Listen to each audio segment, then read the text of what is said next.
What happens when one of Hollywood's most respected actresses walks into what should be a harmless daytime interview, and instead triggers one of the most uncomfortable confrontations live television has ever seen?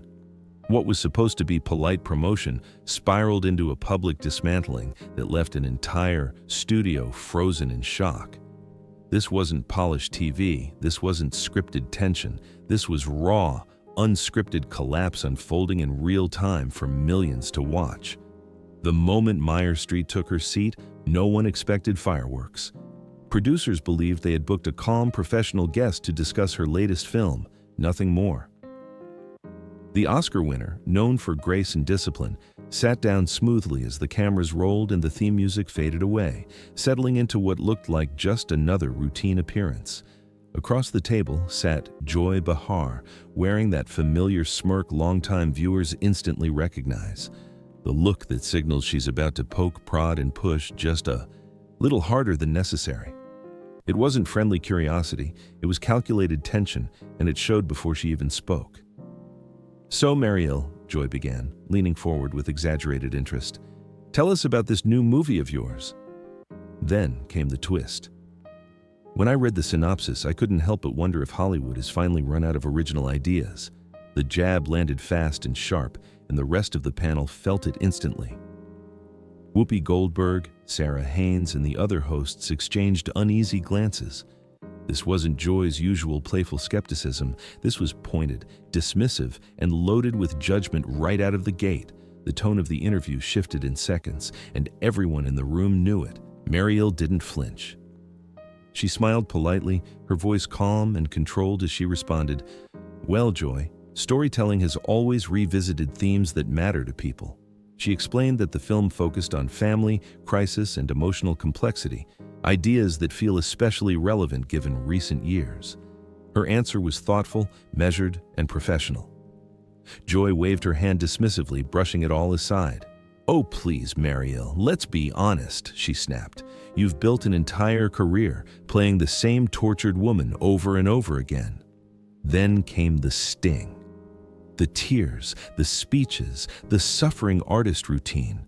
Don't you think people are tired of watching you cry on screen for 2 hours? The studio went quiet instantly. Not awkward quiet, but the kind where even the crew stops moving. Whoopi cleared her throat, clearly uneasy, while Sarah suddenly found her notes fascinating. No one wanted to touch what Joy had just unleashed. Mariel's smile stayed in place, but something behind her eyes changed. "That's an interesting perspective," she said evenly. "So tell me, Joy, what do you consider authentic storytelling?" Her tone was calm, but the question cut deep. Because exploring vulnerability and emotion seems like exactly what art is meant to do, Joy scoffed, her voice rising. "Authentic would be admitting you've been coasting on your reputation for decades," she fired back. "You get nominated because it's Mariel Street, not because the performances are still that impressive." Then the bomb dropped. "It's like the emperor's new clothes and everyone's too scared to say it." The tension became suffocating.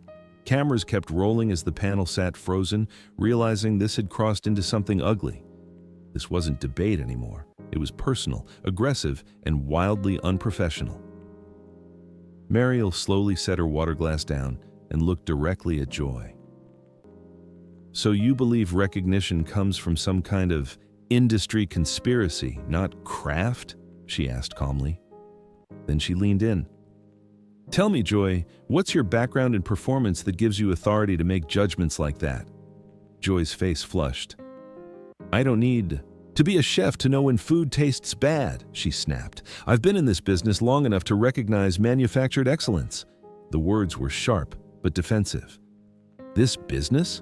Mariel repeated softly. "You mean television hosting?" Then came the line that shifted everything.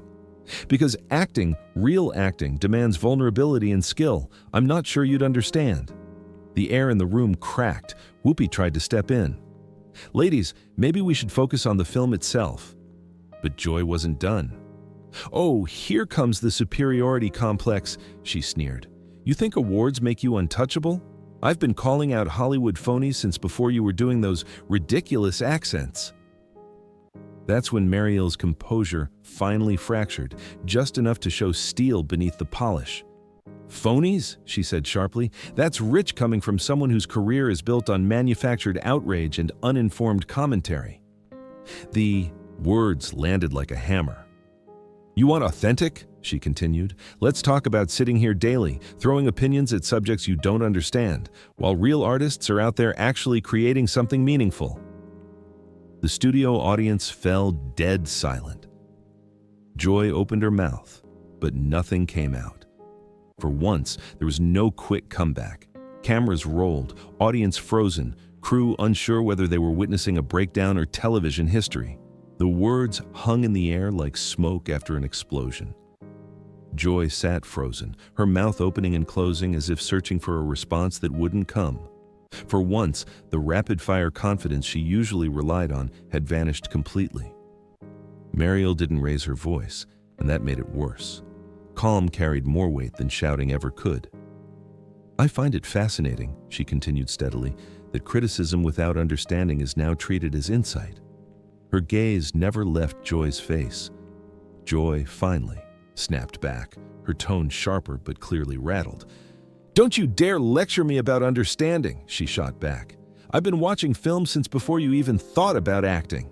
The words sounded rehearsed, defensive, and hollow. "Watching is not the same as creating," Mariel replied instantly, "and observing from a seat of comfort doesn't equal expertise." The delivery was surgical, not emotional, and that made it devastating. Whoopi attempted to redirect again, her voice strained. "Okay, maybe we should all take a step back." But the moment had slipped beyond control. This wasn't a segment anymore. It was a reckoning unfolding live. Joy leaned forward aggressively. "You think you're better than everyone because you've collected trophies?" she snapped. "I've seen performers like you come and go." Her voice wavered slightly, betraying the pressure building beneath the surface. Mariel didn't flinch. "I don't think I'm better than anyone," she said calmly. "But I do believe in respecting the craft." Then she leaned in just slightly. "And respect requires knowledge, preparation, and honesty." The room felt smaller by the second. Sarah tried desperately to smooth things over. "Art means different things to different people," she offered nervously. But Mariel raised a hand gently, stopping her mid-sentence. "No," Mariel said firmly. "Joy has been very clear." Her eyes returned to Joy. She believes decades of training and discipline mean nothing compared to loud opinions delivered safely behind a desk. The accusation landed cleanly. Joy's voice cracked as she responded. "I create conversation," she insisted. "I challenge people." But the confidence was gone, replaced by strain. "You create conflict," Mariel corrected. "There's a difference." Her tone was measured but merciless. "Challenging someone requires substance. Insults require nothing." The studio audience shifted uncomfortably, some holding their breath. Even the camera operators hesitated, unsure whether to zoom in or pull away from the moment unfolding. Joy doubled down, desperation creeping into her voice. "People don't like being told the truth," she snapped. "That's not my problem." But the argument no longer carried weight. "That's not truth," Mariel replied quietly. "That's cruelty disguised as commentary." The words sliced through the tension like glass. Whoopi pressed her hand to her forehead, visibly regretting everything. Sarah stared at the table. "No one rushed to Joy's defense now," Mariel continued, her voice calm but relentless. "A real question might have been about my process, my choices, the themes I'm drawn to." She paused deliberately.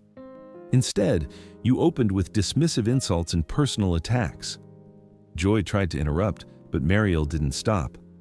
"That's not journalism, Joy," she said sharply. "It's not even effective entertainment." The room was silent except for the hum of studio lights. Joy looked around the table, searching for a lifeline that didn't exist. "I've been doing this for years," she muttered weakly. "Doing something for years doesn't mean doing it well," Mariel replied without hesitation. "Longevity without growth isn't experience, it's stagnation." The blow was absolute. Sarah attempted one last rescue. "Maybe we can shift back to the film." Her voice barely carried. "I think we've seen enough," Mariel said calmly, standing from her chair. The movement alone sent a ripple through the room. This stopped being an interview a long time ago. Joy's voice came out strained and thin. You can't just walk out, she protested. Mariel looked down at her, not angry, but disappointed.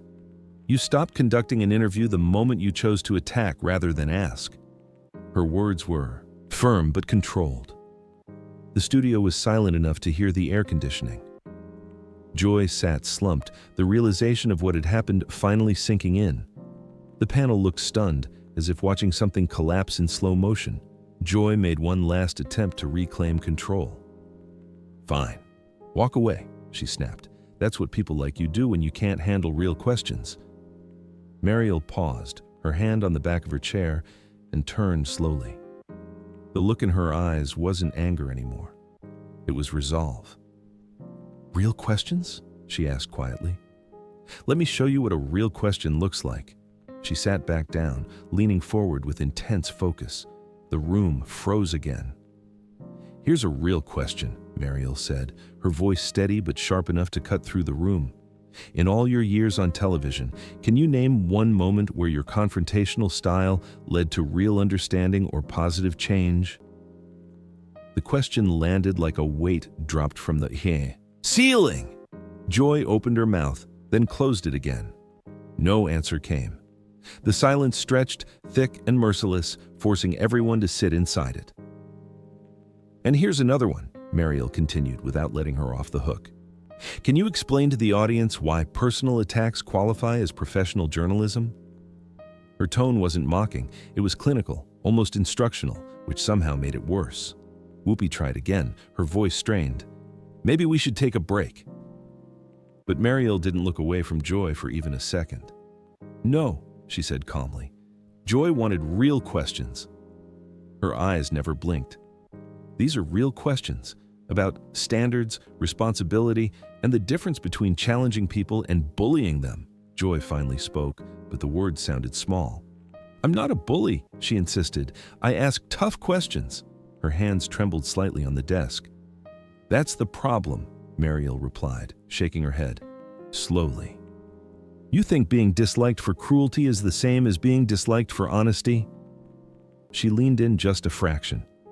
They are not the same thing. The cameras kept rolling as Joy glanced around the table, silently begging for rescue. Sarah stared at her hands. Whoopi avoided eye contact. There was no lifeline coming. Let me give you an example, Mariel continued, her voice taking on the tone of a teacher correcting a failed lesson. A real question would have been asking about my process, my choices, the emotional truth behind my work. She paused. Instead, you chose insults, Joy tried to interrupt. That's not. You suggested my success was fraudulent, Mariel continued firmly. That isn't journalism, her voice sharpened. It isn't even good gossip. She let the words sit. It's just noise. Joy's face drained of color. The confidence she built her career on was gone, replaced by visible panic. I know how to conduct an interview, she whispered. Knowing how and doing it well are very different things, Mariel replied instantly. You've spoken for years, but that doesn't mean you've communicated anything meaningful. The verdict was final. Sarah made one last attempt to soften the wreckage. Different perspectives can still coexist with respect, her voice cracked slightly. Respect, Mariel repeated quietly.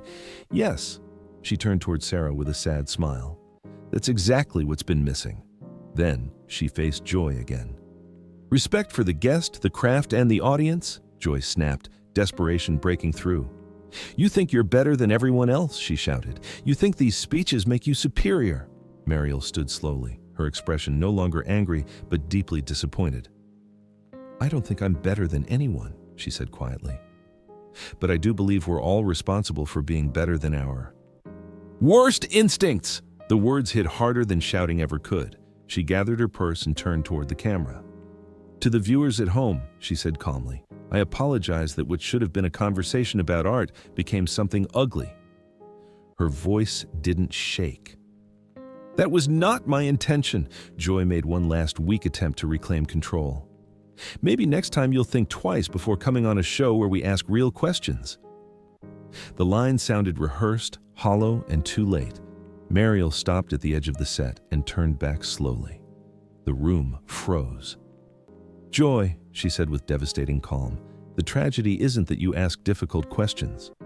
She paused deliberately.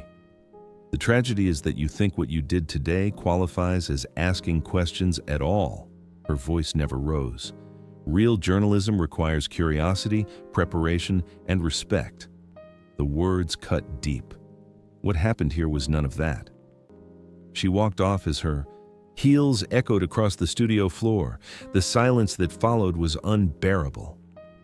Joy sat motionless, hands trembling, the full weight of public humiliation settling in. Whoopi looked directly into the camera, her expression saying everything words couldn't. "We'll be right back," she said quietly, and the cameras finally cut away. But the damage was already done. Millions had watched Joy Behar get dismantled, not by shouting, not by insults, but by calm exposure of everything she couldn't defend. This wasn't just an argument, it was a public reckoning. The confrontation ended, but the fallout didn't. Viewers were left asking an uncomfortable question that lingered long after the broadcast ended. Was this a rare moment of accountability on daytime television, or proof that confrontation has finally replaced conversation entirely?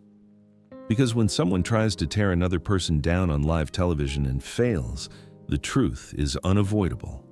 The spotlight doesn't just expose the target, it exposes the attacker too.